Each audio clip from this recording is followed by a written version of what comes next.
Coming up, we do it 2 by 2. We've got a pair of cell phones, a pair of headphones, and a stylus that looks just like a dart. It's time to watch before you buy.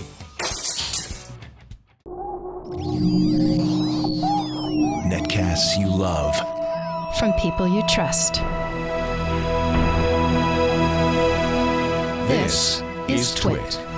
Bandwidth for Before You Buy is brought to you by Cashfly at CACHEFLY.com. Before You Buy is brought to you by Manpacks. Manly goods on a schedule. Get started today and have underwear, socks, toiletries, shaving supplies, and more delivered to your door. Visit manpacks.com/twit and get $10 off your first order of $30 or more. Or buy a gift card for $50 and just pay $40.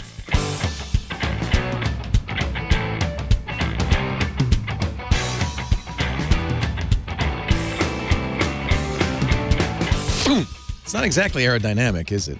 Just kind of went end over end. Welcome to Before You Buy. It's Twit's product review show. We get all the hot new products in here, and then we parcel them out to the Twit employees and staff, give them a chance to rate, review, share their opinions with you. We're so glad you're here for Before You Buy. We're going to start with a look at some interesting headphones. Actually, Callie Lewis showed these to me the first time I ever saw them. These are the AfterShokz. You see, when you put them on, they don't actually go in your ears. They go in your bones. Tony Wang has a review. I'm Tony Wang for Twit.tv, and Before You Buy, and today I'm reviewing the AfterShokz Sportz M2 bone-conducting headphones. So what these headphones are, they're not your average headphones. They're actually bone-conducting, and what that means is that you wear these right outside your ear, and it will actually transfer the audio into your skull via the bone right outside your ear, right here. So what does that really mean to you as a consumer, as a user of these headphones? Is that they actually provide a lot of safety for you. So if you're out riding your bike around town, or if you're jogging late at night, or anywhere you are outside doing any activity, and if you need to hear what's going around in your surrounding, then with these headphones you could. The best way to describe these headphones without playing the audio for you is that they're sort of like you're holding speakers right by your ear. So imagine having, let's say your cell phone is playing music, but it's right here, and you actually have two of them, so you have stereo going on while you're playing this. It's like you're riding in an elevator and you're sort of standing there talking to your friend, but at the same time you have the elevator music playing. So you can hear both at the same time. The M2 is actually their second generation headphones, and they actually done some very nice design changes to the module that holds the controls as well as the battery. First of all, you can actually use these headphones to talk on the phone. The microphone is actually built into the module here. So if you clip it on your shirt, then you can use these to answer calls and make calls if your phone supports voice control. As you can see, the unit is blinking blue when it's on, and on the bottom of the unit you can see there's a micro USB charging port, which is missing from the first generation, the power toggle switch, as well as your volume control. I do find that volume might be a little bit too loud when you crank the audio up all the way on the headset itself, so it's probably best to control the audio level on your music player. So pros and cons of these headphones: they're very comfortable to wear behind your ear. I don't really notice them after running for a mile or so. And they are sweat resistant, so you don't have to worry about cleaning them or how to clean them. Now for the con of the headphones, it is a bulkier unit for you to carry when you're running, so because you have this lithium-ion battery pack. So that might be in consideration if you're looking for something that's a little bit more compact. Buy, try, or don't buy, I'm going to go ahead and give these headphones a buy. At the MSRP of $79.95 and street price less than that, I feel like this is really good value for your money. Plus, it keeps you safe, and the blue blinking LED is pretty cool. I'm Tony for Twit.tv and Before You Buy, and this is the AfterShokz Sportz M2 open-ear headphones with mic. The Shokz bone-conducting headphones. I mean, this is good for the gym because you don't, the sweat just kind of pours over them. It doesn't pour in, into your, anyway. Thank you, Tony Wang. Tony is our editor-in-chief here at the Twit Cottage. Actually, or Brick House. He's actually, that doesn't mean he's like in a magazine editor-in-chief. He's actually a video editor-in-chief. This is Ayaz Akhtar. He is one of the guys on TNT and the host of Know How. Yeah, with you. With me, our weekly show on how to do stuff. What's our Know How project coming up? This week we're going to be organizing some photos. It's a 3-parter. It's going to be fun. Oh, good. Well, 3 parts in one episode. It's not 3 parts. Yeah, good. I can't wait. Well, I don't know why, but you always seem to get the oddball Samsung devices. What is this one? Well, there's a reason why I keep getting these phones is because I'm currently on a quest for a phone. The perfect phone. I have not had a cell phone for a couple of years. I've been data only for a long time. Wow. And now it's finally caught up to me. I've got to get a phone. So I've been asking to review things, and this is the Samsung Galaxy Victory, which is a budget phone that runs on the Sprint network. And you can notice right away, it's a bulky phone. Yeah. It looks like the old iPhone 3G. Like it does. It's massive when it comes to that. It costs $50 with contract. I've seen it for a lot less on Amazon, like a penny. So when you're talking about a free phone or a $50 phone, I got to say, some of the specs on this device, pretty impressive. 4-inch display, 800 by 480 display. I always like it when they cram a lot of pixels in a small device. I tried out another device that was 4.5 inches, same resolution. I always have a problem with that. I really hate TouchWiz, so immediately I put them on my own launcher. That's the Samsung interface. That's right. The Samsung TouchWiz interface is the friendly interface that I just despise. I do the same thing, yeah. This is a version of the Jelly Bean launcher, which I quite like. And you can see it's really snappy. I got to say, for $50, it's a really snappy device. Trying to get widgets going. There they go. Works pretty well. That's 4.1.2 that's on there? Running on this device is 4.0.4. So 4.0? This is Ice Cream Sandwich. Wow. And it's running on the Sprint network. So in my experience, didn't have the best time trying to make phone calls in Petaluma.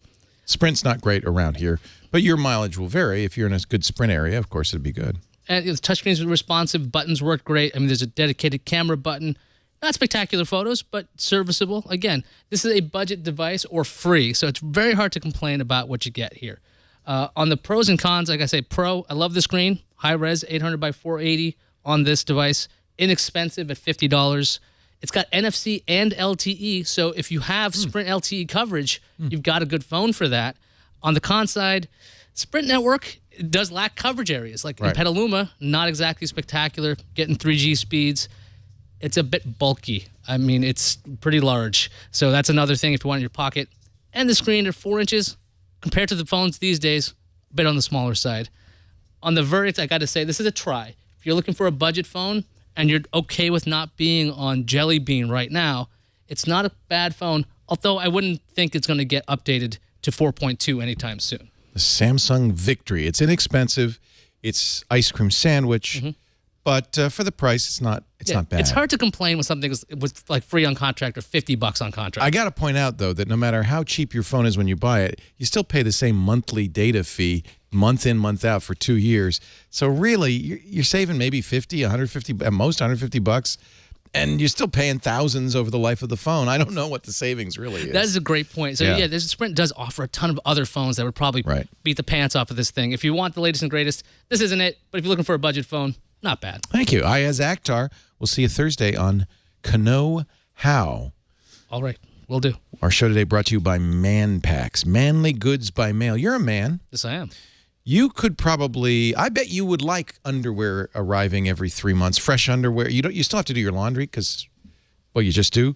But wouldn't you like a pair of, maybe 3 pairs of shorts, a T-shirt, some shaving goods? And you don't have to think about it. They just come every 3 months automatically. It's kind of cool. I think my favorite thing is the different shaving goods that they have. Really because nice stuff. I want to try out new things every now and then. And it's hard to go from brand to brand. I'm a big fan. I've been a Manpacks customer for almost 2 years now. We have a special Twit deal for you. Manpacks.com/Twit will save you $10 on any purchase of $30 or more, or take $10 off a $50 gift card. If you've got a man in your life, or maybe you are a man, you should know. Go to Twit, the Manpacks page, Twit page on Manpacks, manpacks.com/Twit for $10 off. I just got mine yesterday, actually. You just got your man pack? Yeah, I got my man pack in the mail. Is it full of manly goods? It was a coming-of-age story, and I feel more complete now. When the package was dropped off. Very special before you buy. Jason Howell comes of age. Brian is our technical director, Brian Burnett, and we gave him a bunch of styluses, including this one that looks just like a dart. If you've got a tablet or an iPhone, a lot of people like these styluses. We gave him the latest from Pogo and others. Let's take a look at his review. Hey, Brian Burnett from Before You Buy here at Twit to show you a few styluses that will work with any multi-touch device. The first one I'm going to take a look at is the Woodees iPic. Now this little guy is shaped just like a guitar pick, and it's made out of aluminum, feels really sturdy, and then at the other end it has a nice little rubber tip. It works really well if you want to use GarageBand or some other guitar app to learn a few tabs on your iPad and do some strumming, as you can see here. It works really well, it's sensitive, and you don't have to use it just for strumming. You can use it for anything else that you use a stylus for. You can even use it to type on your keyboard or to do some drawing.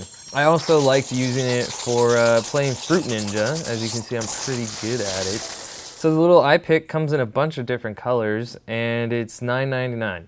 Some of the pros of this little guy is it's small, it's durable, and it's pretty cheap for what it is. Moving on to the next stylus, I'm taking a look at the GoSmart stylus, the 200 series. You'll notice that it's pretty basic, and then at the tip, the actual stylus part is made out of metal. The nice thing about this stylus is that you can see where you're touching because through the wire mesh instead of like the really thick rubber tips that a lot of styluses have.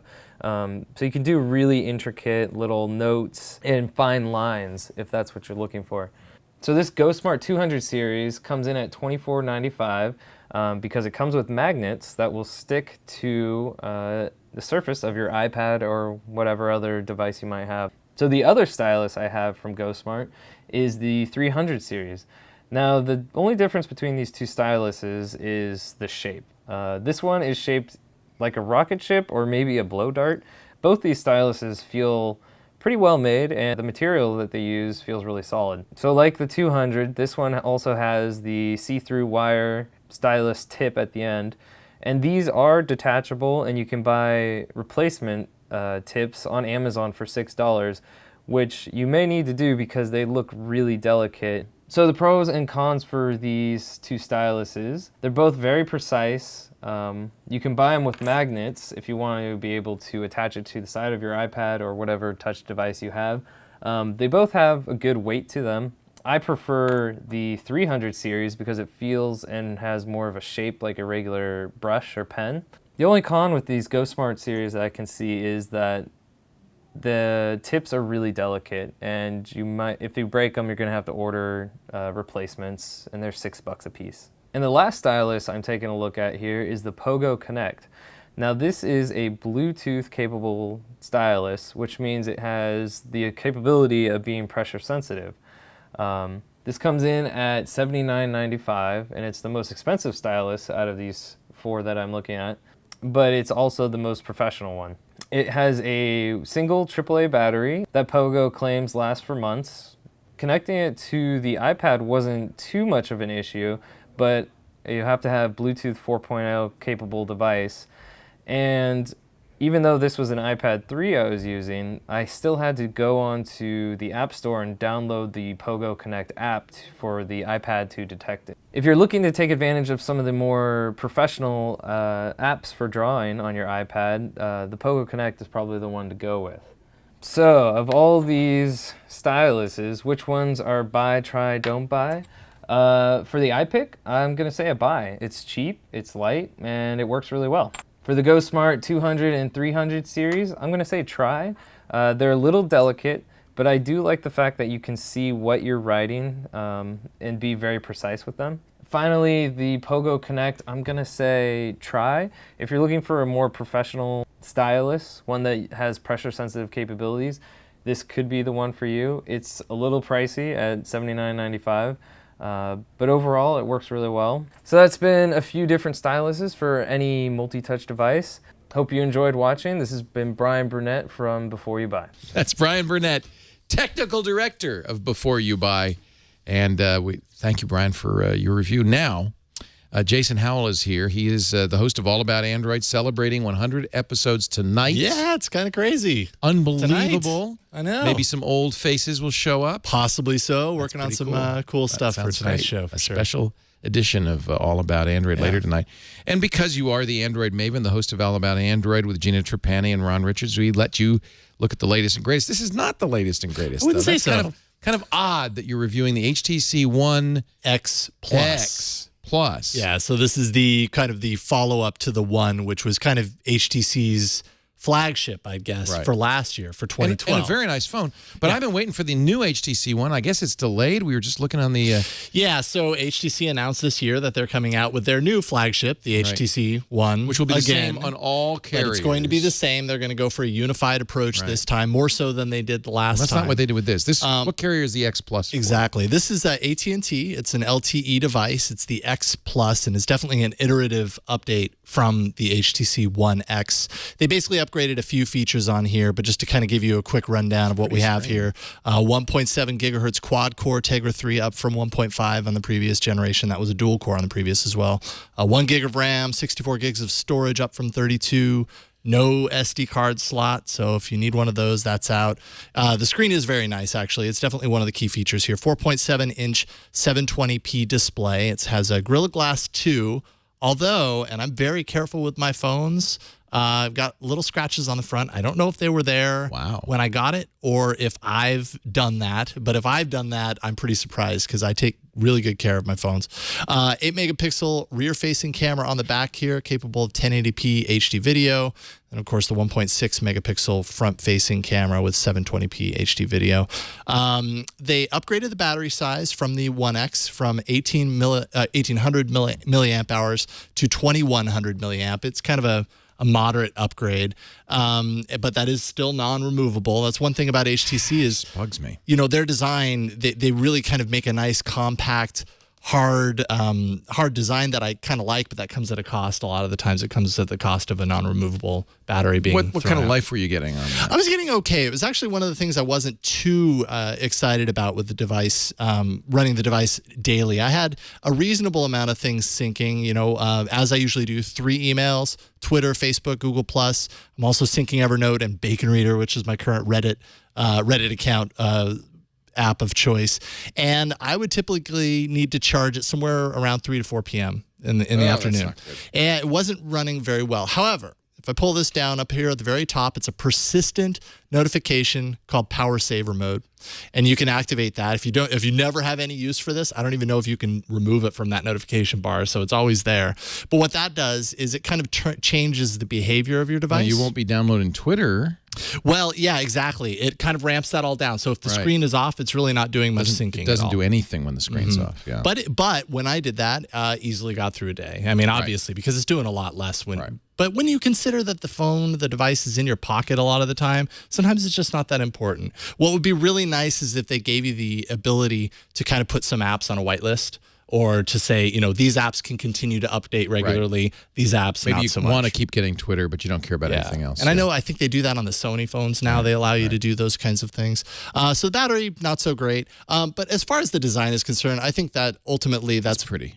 Yeah, I love it. I'm a big sucker for HTC design. I like their compact approach. Their phones feel sturdy.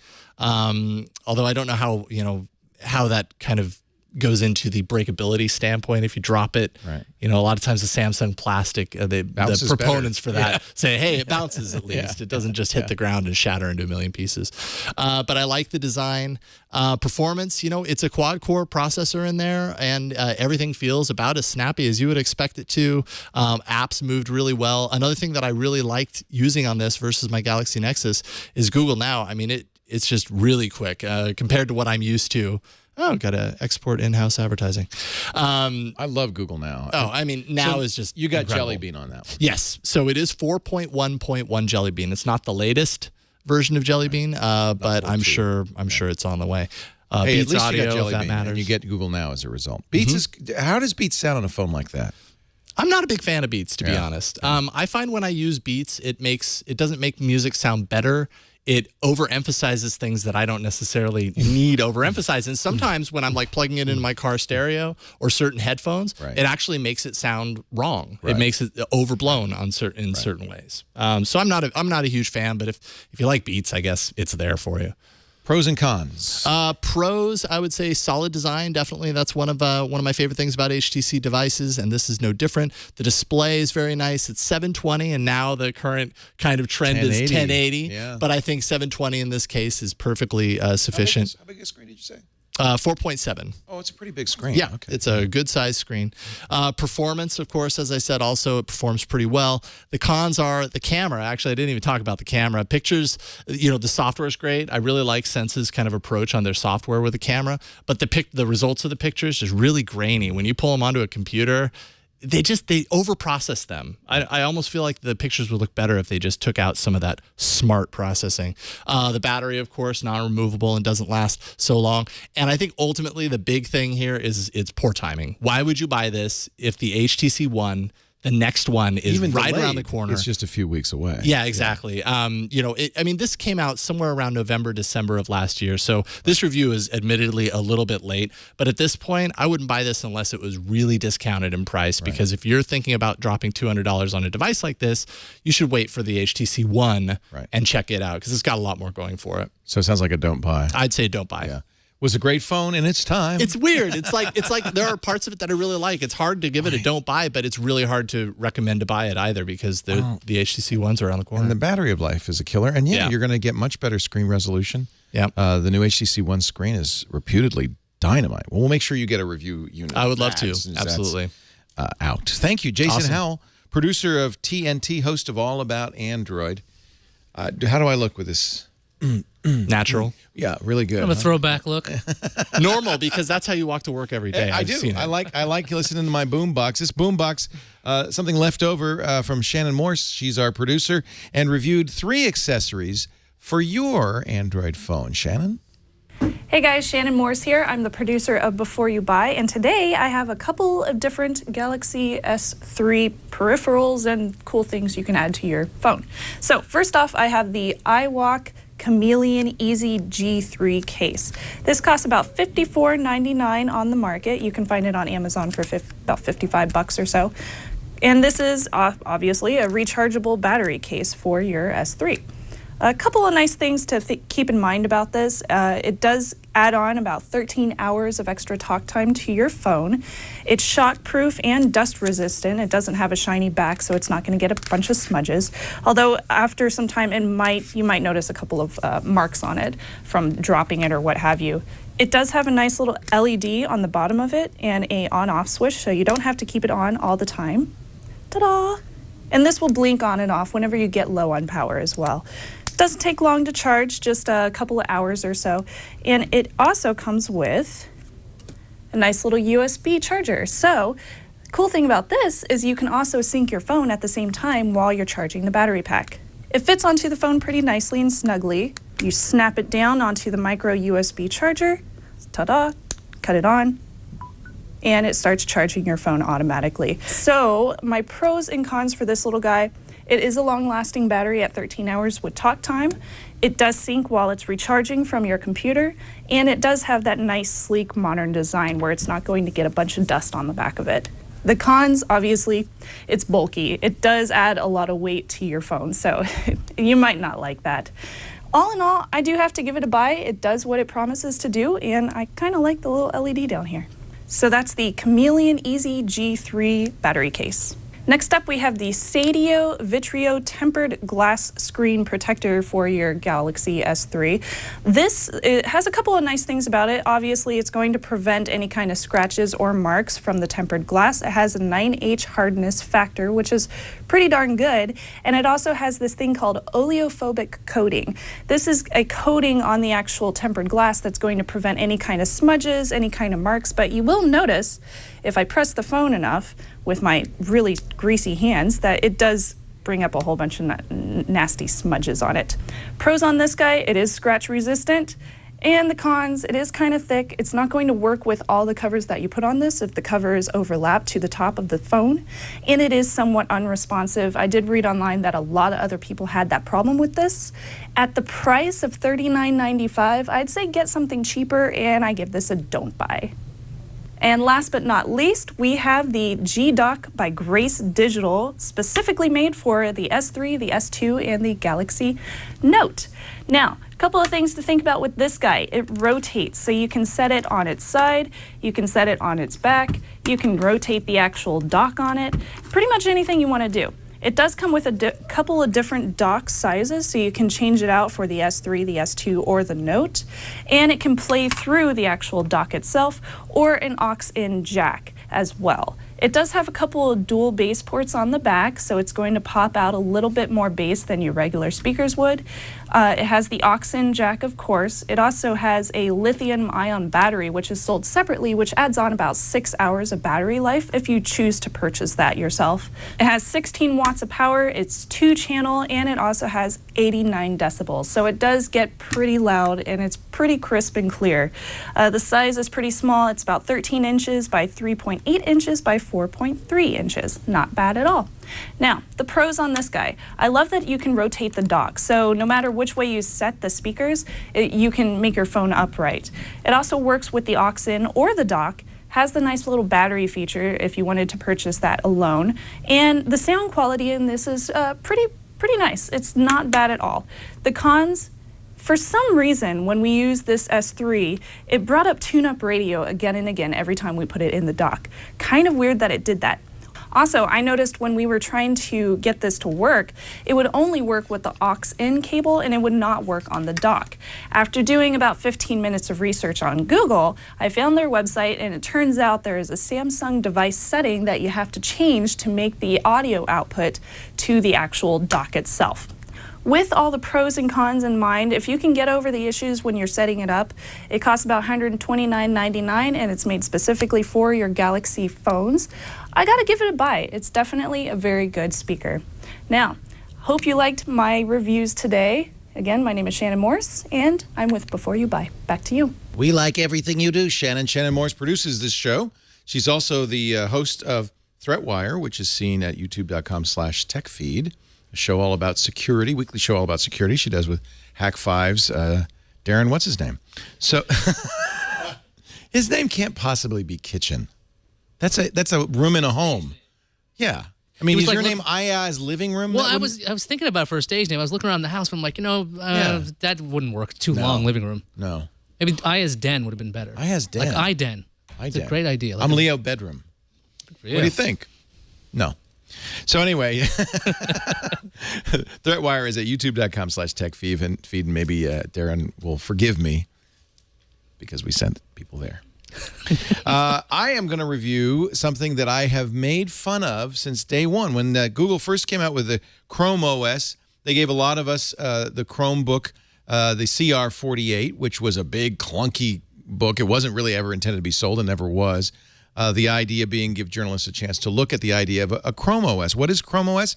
Well, it's an operating system based on Google Chrome, and really, that's all it is. It's the Chrome browser, any plugins you can run on the Chrome browser, and nowadays that's quite a few apps, but it's still somewhat limited because it can't run. It's not like Windows or Macintosh. You can't just run arbitrary applications. They all have to be Chrome plugins. This is the top Chromebook until recently when the Pixel came out. The Samsung Chromebook, $250, which is a very good price. This one you're seeing here has 3G networking built in, so it's another $80.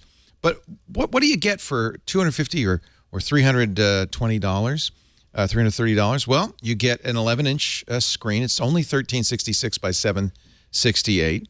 It's matte, VGA webcam, not very high quality. It's fairly light. The whole device weighs just under 3 pounds. 2 gigs of RAM, 16 gig built-in drive.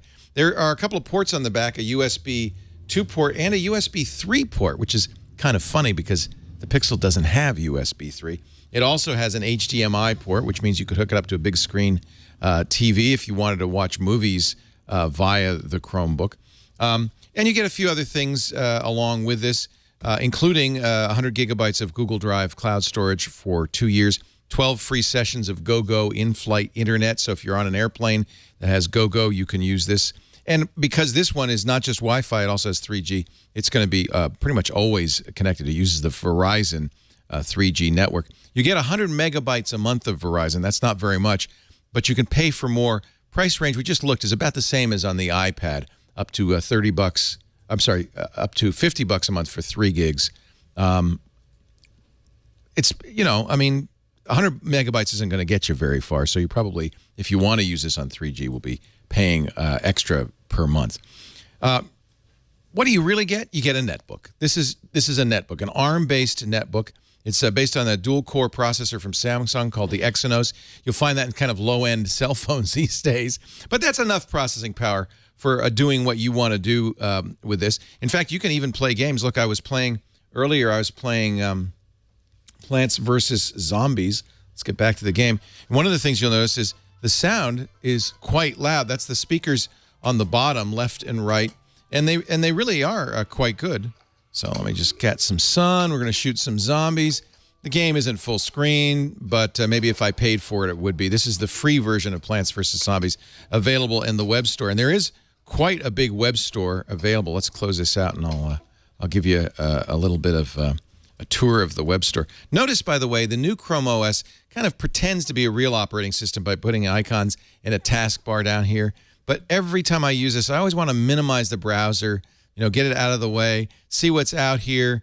And while, yes, there is a desktop picture, there's nothing else. Really, it is a browser-based operating system. And that's the thing to think about when you take a look at Chromebooks.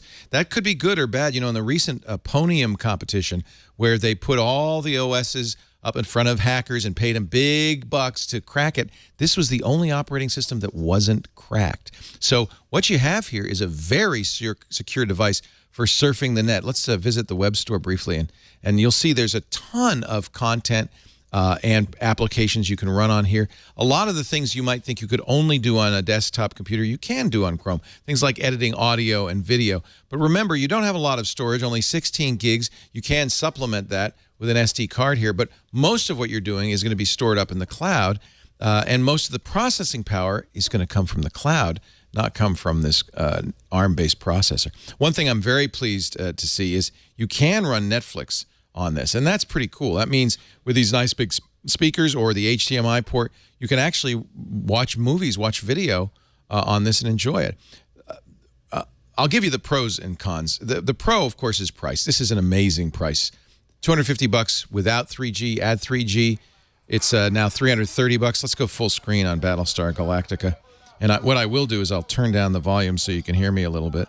But I mean, that's pretty cool that I can do this, right? And on a Wi-Fi network, this very fast, very snappy. So price is definitely a pro. Security is also a pro. You know, this is affordable enough that you might just buy it to use as your banking computer. Use your regular Windows or Mac machine for everything else, but do the stuff that you want to keep absolutely private, absolutely secure here on the Chromebook. As long as you trust Google, your stuff is absolutely safe. The cons, though, are it's fairly cheap hardware. What would you expect for $250? It's a netbook. This isn't a great screen. It's a matte screen. Its color isn't very bright. It feels a little washed out compared with a lot of higher-end, more expensive computers. It's a little bit dissatisfying. Sound quality is good, though. The speakers are loud and sound pretty decent. The keyboard is very usable. The biggest con is it's Chrome OS. It's a browser, not an operating system. But I don't think that's necessarily a negative for a student, for somebody who doesn't do a lot of heavy-duty computing. If what you do is email, and the only email, by the way, is Gmail, if you're online most of the time, because remember, there really isn't much you can do if you're not online. You need to be connected. There are some, you know, your Google Drive docs download to the hard drive. You can kind of work with them and upload them later. You can do offline Gmail, but most of the stuff you need to do is online.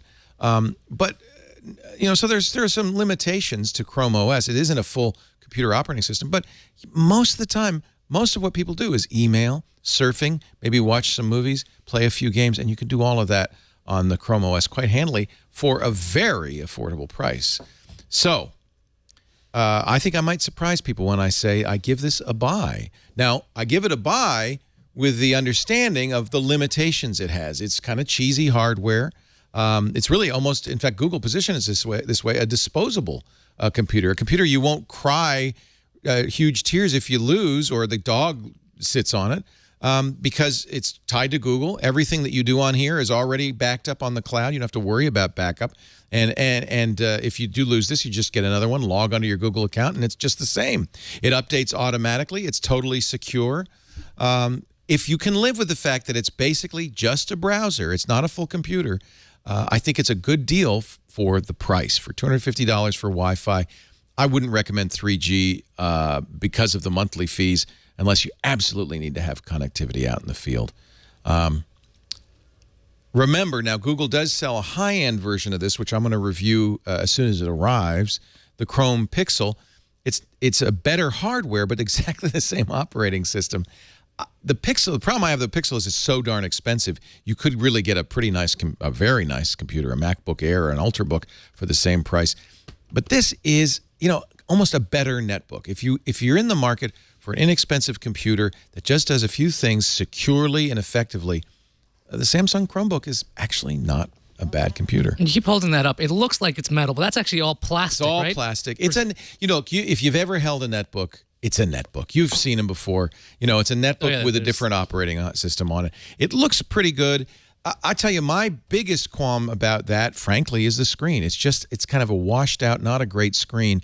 But see, I'm spoiled. I use a MacBook Pro with Retina display or that high quality Acer S7 display. So I don't know if I'm the market for this. I'm using high-end, expensive computers with really fancy displays. It may be the market for this as a school kid. Schools are buying these for $20 a month per student. With the connectivity, that's not bad. Somebody who doesn't do a whole lot, and I think this is an interesting use for it, as a secure computer that you do your home banking on and the stuff that you don't want to leak out anywhere else. A $250 laptop, what more do you expect? It's exactly what you'd expect. That's the Samsung Chromebook. Yes, I give it a buy. Surprise, surprise, surprise. Wow, what a show. I hope you enjoyed our episode today. Thanks to Tony Wang, Editor-in-Chief, for his review, Ayaz Akhtar of TNT and Know-How, Brian Burnett, our Technical Director, Jason Howell of TNT. He's about ready to get ready for All About Android later today. Shannon Morse, our producer, and me, I'm Leo Laporte. Remember, you can watch this show when we do it, which is every Tuesday afternoon, a little after 3 o'clock Pacific, 6 p.m. Eastern Time. Let's see, that would be 2200 UTC on twit.tv. But, of course, we make all of the reviews available review by review on YouTube. Our YouTube channel is youtube.com/beforeyoubuy, and you can get on-demand versions of the entire show, both audio and video, at twit.tv/BYB or wherever podcasts are aggregated for your pleasure. You can email Shannon at byb@twit.tv.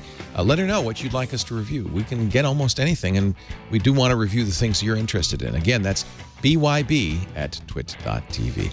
I'm Leo Laporte. Thanks for joining us. We'll see you next time. Remember, you got to watch before you buy.